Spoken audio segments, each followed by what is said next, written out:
રાયપુરા ગામમાં તસ્કરોનો આતંક એક જ અઠવાડિયામાં બીજી ચોરીની ઘટના. વડોદરા જિલ્લાના રાયપુરા ગામ વિસ્તારમાં તસ્કરોનો આતંક સતત વધતો જોવા મળી રહ્યો છે. એક જ અઠવાડિયામાં ચોરીની બીજી ઘટના સામે આવતા સ્થાનિકોમાં ભય અને ચિંતાનો માહોલ ફેલાયો છે.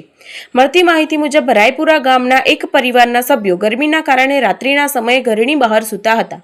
આ દરમિયાન વહેલી સવારે આશરે 4 વાગ્યાના સમયે અજાણ્યા તસ્કરો ઘરમાં ઘૂસી ગયા હતા.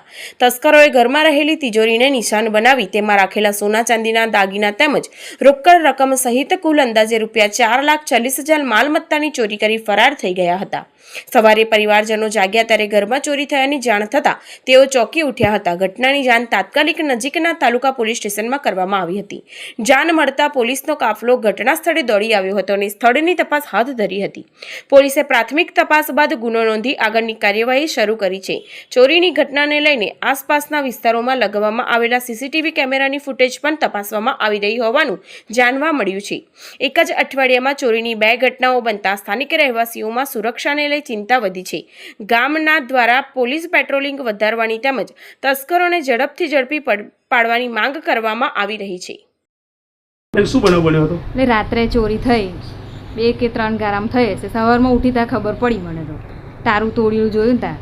તમે ક્યાં ગયા હતા? બધા બહાર જ સૂઈ રહેલા, બધા બહાર સૂઈ રહેલા, ઘરે તાળું મારેલું હતું.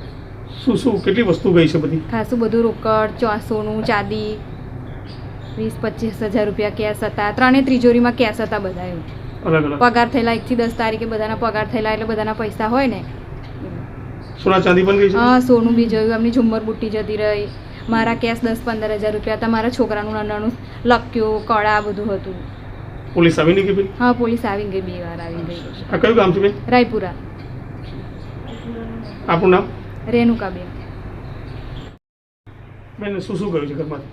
અમારા બેવના પગાર હતા અને મારી ઝુમ્મર બુટ્ટી હતી, નાનું વસ્તુ એવું પાકીટ છે, એવા બધામાં પૈસા હતા, એ બધા કાઢી ગયા છે.